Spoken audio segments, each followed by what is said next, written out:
మకరం వారి కనుక చూసుకున్నట్లయితే మీకు మీ యొక్క రాస్యాధిపతి 3వ స్థానంలో ఉన్నాడు శని, ధనస్థానంలో రాహువు, పంచమంలో కుజుడు, మరియు అదేవిధంగా సప్తమంలో ఉండేటువంటి బుధుడు, గురువు, శుక్రుడు కలిసి ఉంటున్నారు 5వ తేదీ వరకు. దాని తర్వాత బుధుడు 6వ స్థానంలోకి వెళ్ళిపోవడం, శుక్రుడు అష్టమంలోకి వెళ్ళడం, గురువుని 17వ తేదీ వచ్చి రవి వచ్చి కలుస్తాడు.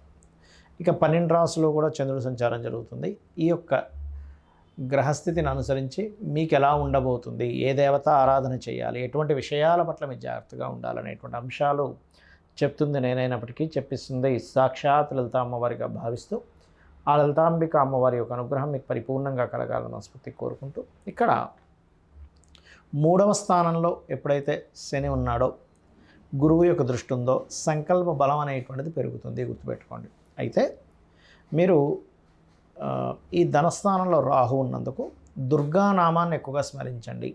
ఎంత మీరు దుర్గాదేవి యొక్క ఆరాధన, దుర్గానామాన్ని ఎంత స్మరిస్తారో అంత బాగుంటుంది మీకు. అంటే ఫైనాన్షియల్ గ్రోత్ ఉంటుంది. అదేవిధంగా కాస్త సంతానం విషయంలోని, షేర్ మార్కెట్ విషయంలోని, స్నేహితుల విషయంలోని, ప్రేమ వ్యవహారాలకు సంబంధించిన విషయంలోని కొంచెం స్ట్రెస్ అది ఉంటూ ఉంటుంది, తాతగారి విషయంలోని. అయితే 6వ స్థానంలో రవి ఉన్నందుకు మీకు గవర్నమెంట్ జాబ్స్ కోసం చేసేటువంటి ప్రయత్నాలు ఫలిస్తాయి 17వ తేదీ వరకు. మరియు మీ యొక్క జీవిత భాగస్వామికి 17వ తేదీ నుంచి రవి ఎప్పుడైతే సప్తమంలోకి వస్తాడో మీ యొక్క జీవిత భాగస్వామి ఏదైనా గవర్నమెంట్ సంబంధించిన ఉద్యోగ ప్రయత్నాలు, ప్రమోషన్స్ కోసం చేసే ప్రయత్నాలు ఫలిస్తాయి. అయితే మీకు ఎప్పుడైతే శుక్రుడు దశమాధిపతి కేతువుతో అష్టమంలో ఉంటున్నాడో, అష్టమం అనేటువంటిది ప్రధానంగా ఇక్కడ తాతగారి ఆస్తి సంబంధించినటువంటి విషయం కాబట్టి తాతగారి ప్రాపర్టీ విషయంలోని, ఇన్సూరెన్సెస్ సంబంధించినటువంటి అంశాలలోని, ఉద్యోగ వ్యవహారాలకు సంబంధించిన విషయంలో ఆకస్మికంగా కొన్ని నిర్ణయాలు తీసుకుంటూ ఉంటారు. ఇటువంటి నిర్ణయాలు ఎట్టి పరిస్థితుల్లో తీసుకోకండి. అలాగే శుక్రవారాలు, ఆదివారాలు, మంగళవారాలు ముఖ్యంగా ఈ షేర్ మార్కెట్ విషయంలో కానివ్వండి, మరియు ఈ తాతగారి ఆస్తి సంబంధించిన నిర్ణయాల్లో కానివ్వండి, ఉద్యోగ సంబంధించినటువంటి నిర్ణయం అంటే తొందరపాటు నిర్ణయాలతో మానేయడం లాంటివి చేయకండి దయచేసి.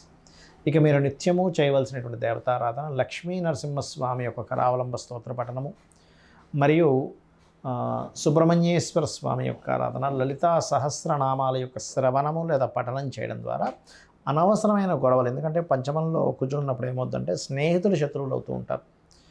చూడడానికి స్నేహితులే కానీ శత్రుత్వాలు పెరుగుతూ ఉంటాయి. కాబట్టి ఈ యొక్క విషయంలో జాగ్రత్తగా ఉండండి, అన్ని విధాలు బాగుంటుంది. జ్యోతిష్శాస్త్రంలో గ్రహాలు ఒక్కొక్క గ్రహానికి ఒక్కొక్క పోర్ట్ఫోలియో ఉంటుంది, ఒక్కొక్క తత్వం ఉంటుంది. మీ లగ్నం నుంచి గ్రహాలు 9 గ్రహాలు 12 రాసుల్లో ఒక్కొక్క భావాధిపతి ఎక్కడున్నాడు దానికి సంబంధించిన అనాలిసిస్ అనేది ఉంటుంది. అంటే మీరు ఉదాహరణకి ఎంతో కష్టపడుతున్నామండి, అసలు డబ్బులు రావట్లేదు, ఏంటో అర్థం కావట్లేదు, ఏమిటో అర్థం కావట్లేదు అని సతమతం అవుతుంటారు. మీరు ఉండవలసినటువంటి మీ జాతక చక్రంలో ఏదైతే వేటి మూలంగా ధనయోగం ఉందో ఆ యొక్క ధనయోగ సంబంధించిన ప్రయత్నం చేయకుండా మీరు ఇంకో ఎన్ని మార్గాల్లో ప్రయత్నం చేసినా ఉండదు. ఎందుకంటే ఉదాహరణకి తూర్పుకు వెళ్తే పలానా దేశం వస్తుంది, లేదా పలానా ప్లేస్లోకి వెళ్తాము. తూర్పు వదిలిపెట్టేసి తూర్పు అనే వైపే వెళ్లకుండా మీరు పడమర వైపు ప్రయాణం చేస్తున్నారు. ఎలా వస్తుంది ఆ ప్రదేశం, ఎలా అయితే చేరుకోలేరో అదేవిధంగా జన్మజాతకంలో మీకు ధనాన్ని ఇచ్చే గ్రహం ఏదో పట్టుకోగలగాలి. ఏ మార్గంలో ధనం ఉంది, మిమ్మల్ని మీరు ప్రమోట్ చేసుకోవడం ద్వారా, ఇప్పుడు సినిమా యాక్టర్స్ ఉంటారు, మిమ్మల్ని మీరు ప్రమోట్ చేసుకోవడం ద్వారా ధనయోగం అన్నమాట అది. అలా కాకుండా కొంతమంది చిట్ ఫండ్స్ నడుపుతూ ఉంటారు, లేదా కుటుంబ సభ్యులు అందరూ కలిసి చేసేటువంటి పనులు కొన్ని ఉంటాయి. అందరూ కుటుంబ సభ్యులే అందులో పార్ట్నర్స్ అవుతూ ఉంటారు. ఆ రకంగా ఉందా? లేకపోతే ఫుడ్ రిలేటెడ్, అంటే చంద్రుడు ఇస్తున్నాడు మీకు ధనయోగాన్ని, అప్పుడు ఫుడ్, చంద్రుడు శుక్రుడు కలిసి వస్తున్నారు, అప్పుడు ట్రాన్స్పోర్టేషన్, అంటే ఒక క్యాబ్ నడుపుతున్నామా, లేకపోతే 4 కార్లు కొనుక్కొని ట్రావెలింగ్ పెట్టామా, లేకపోతే ఒక బస్సు పెట్టామా.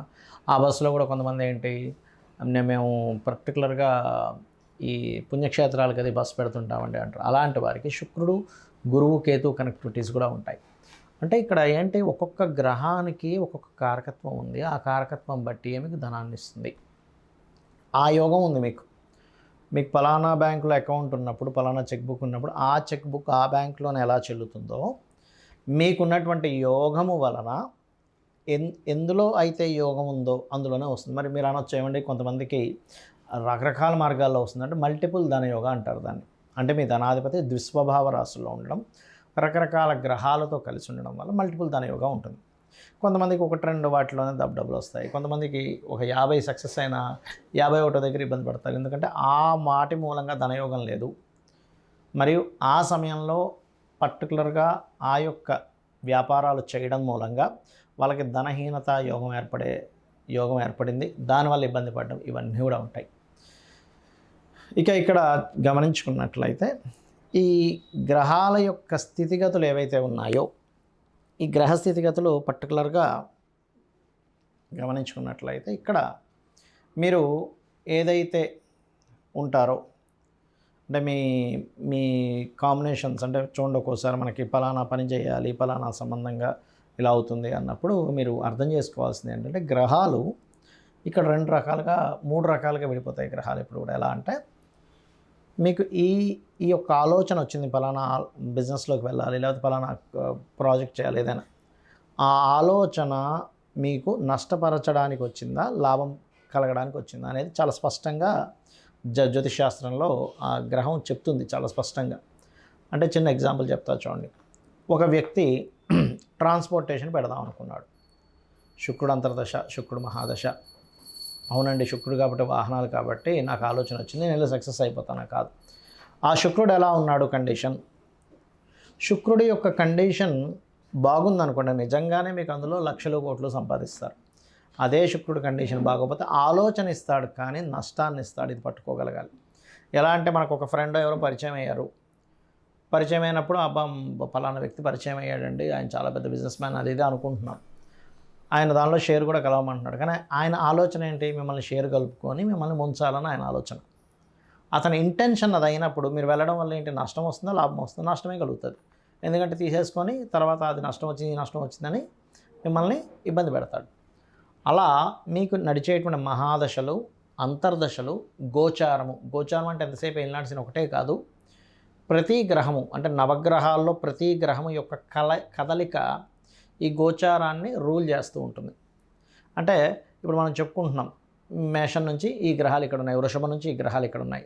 ఆ గ్రహం యొక్క ఎనర్జీ ఎలా ఉంది, ఆ ఎనర్జీ వల్ల మీకు ఎటువంటి ఫలితాలు వస్తున్నాయి అనేటువంటిది గోచారం రూల్ చేస్తూ ఉంటుంది. గోచారం మీకు చూపిస్తూ ఉంటుంది. అందుకే మనం ఈ గోచార ఫలితాలు చెప్పుకుంటున్నాం. అంటే కాలము ఇలా ఉంది, ఇలా కాలం ఉంది కాబట్టి నువ్వు ఇలా ముందుకు వెళ్తూ ఉండు. కాలంలో ఇలా ఉన్నాయి పరిస్థితులు, నీకు ధనపరంగా ఇలా ఉన్నాయి, కుటుంబపరంగా ఇలా ఉంది, గృహపరంగా ఇలా ఉంది, ఉద్యోగపరంగా ఇలా ఉంది అనేటువంటి చెప్పేదే గోచార ఫలితాలు. అయితే మీ పర్సనల్ చార్ట్లో ఉండేటువంటి స్ట్రెంగ్త్ చాలా ముఖ్యం గోచారం కంటే కూడా. అది కనుక చాలా బాగుంటే కనుక గోచారంలో జరిగేటువంటి కొంత ఇబ్బందికరమైనటువంటి ఫలితాలు ఏవైతే ఉంటాయో అవి చాలా మటుకు తగ్గిపోతాయి. అలా కాకుండా అక్కడ మీకు జన్మజాతకంలోనే బలం లేదు, గోచారంలోనే కొన్ని పాపగ్రహాలు వచ్చి కాంబినేషన్స్ వచ్చేసాయి. అందుకే చూడండి, అసలు ఎప్పుడు మేము పడలేదండి ఇంత ఇబ్బంది అంటూ ఉంటాం. ఎందుకు కారణం ఏంటంటే మీ పర్సనల్ చార్ట్లో మహాదశ, అంతర్దశ అనుకూలంగా లేదు, దానికి తోడు గోచారం అలా వచ్చింది. ఇవన్నీ ఒక ఎత్తు అయితే మీరు సరైనటువంటి గృహంలో కూడా లేరు. మీరు ఉండవలసిన గృహంలో ఉండకుండా, అంటే మీకు సరిపోయే డైరెక్షన్లో ఉండకుండా దోషమున్న ఇంట్లో ఉంటే మళ్ళీ అక్కడ కూడా సేమ్ ఇవే నవగ్రహాలు అష్టదిక్కుల్లో ఉంటాయి కాబట్టి అది మళ్ళీ ఇంకొక దోషం ఎక్కువ అవుతూ ఉంటుంది. కాబట్టి ఇది చాలా క్లియర్గా మీరు ఇల్లు చెక్ చేసుకొని, మీరు ఇవన్నీ నాకు తెలియవండి, నాకు డేట్ ఆఫ్ బర్త్ లేదు, నాకు వాస్తు తెలియదు, నాకు అంత చూపించుకునే స్తోమత కూడా లేదంటే చాలా సింపుల్ టెక్నిక్. లలితా సహస్రనామాలు నిత్యము పారాయణం చేయండి. ఏమీ అక్కర్లేదు, అమ్మవారి మిమ్మల్ని చూసుకుంటుంది ఒక కన్న తల్లిలాగా.